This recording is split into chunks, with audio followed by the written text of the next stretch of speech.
of the biggest problems firefighters have with calls is communication. When there's any barrier at all, the frustration level just goes sky high. People with special needs, such as a disability or language barrier, can create even greater communication challenges. One of my partners had told me how he had gone on a bus accident, and they had almost the whole passenger load in that bus were people who had developmental disabilities. So it wasn't someone who just spoke Spanish or French or people visiting from another country. It was someone that you had never seen before. And some of these kids could have been critically injured. The bus, I believe, had turned over. And when he had told me that story, I was thinking, you know, we have all these interpreters for foreign languages. There must be something out there to communicate. There's people who are working with these people. Maybe we could find that out. Individuals with communication difficulties have presented the fire service with challenges in the past. What we need is a tool to help communicate with these people. The Woodside Fire Protection District called upon an occupational therapist who just happened to be part of their extended family. Does he need to get fixed by the firefighters? Yeah. I am affiliated with the fire department through my husband and my son. They're both firefighters, and one day they asked me if I could help them because they had had a call where they had difficulty communicating with some kids where a school bus had crashed, and they didn't know how to communicate with the kids or even understand the behaviors, so their call was compromised. And so they said, can I help them figure out a way that it could have gone better? And that was the start of this program. The program is built around basic sign language, just 10 signs, and an icon booklet. These can be used on a call to communicate some of the simple but important questions used in initial patient assessment and care.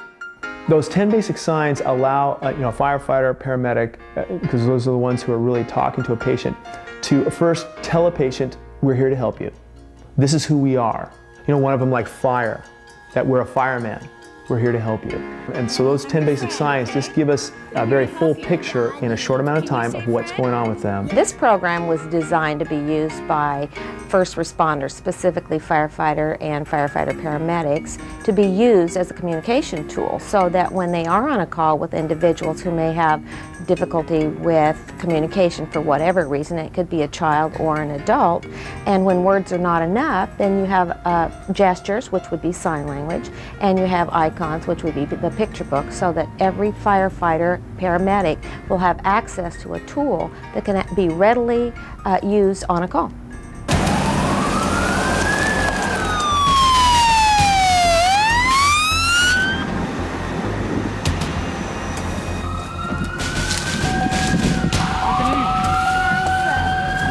Hold on a sec, okay?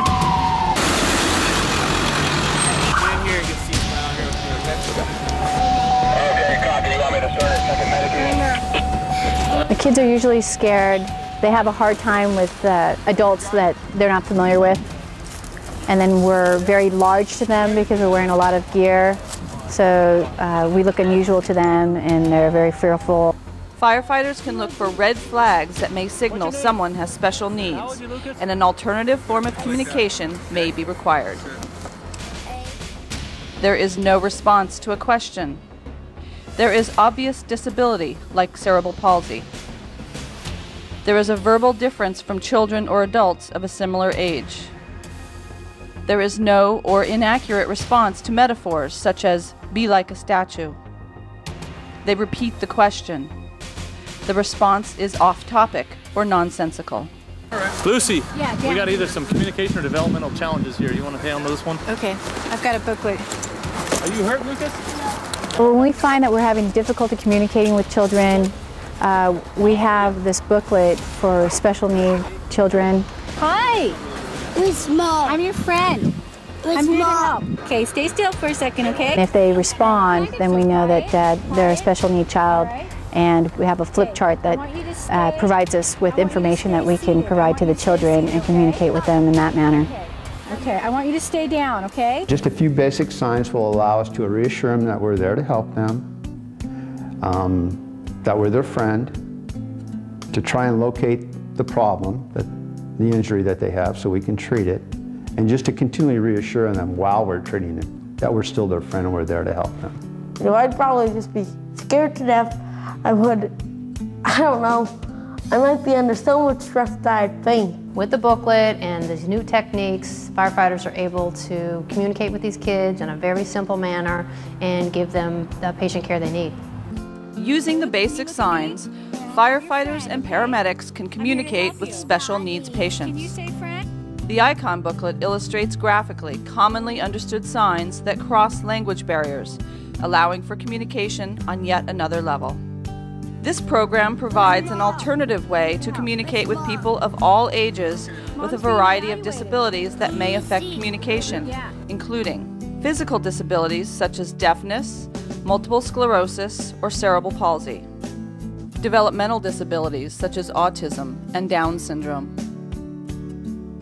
psychosocial disabilities such as schizophrenia, learning disabilities including language disorders. A lot of times when we learn new things, we're very turned off at first, like, we don't want to do that. But after learning that and realizing that with the 10 basic signs, it wasn't a lot of knowledge to know, but with that little bit of knowledge could really get us leaps and bounds with communication with someone like this. It could take a half hour and you could have, I'd say, a crew of 4 to 8 people trained somewhat comfortably practicing with each other. And 10 minutes after that to kind of review and refresh, it's very easy to learn.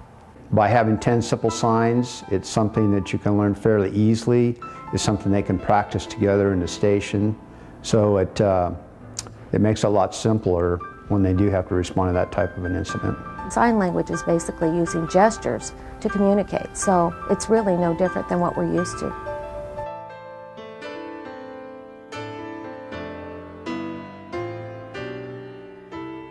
Stop.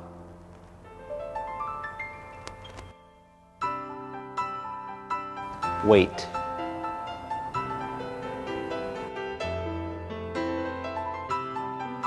Sit down.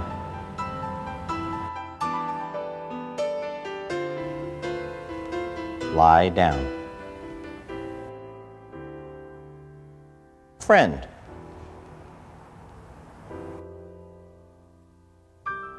Help. Medicine.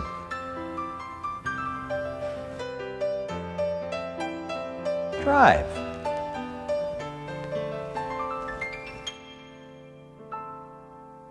Quiet.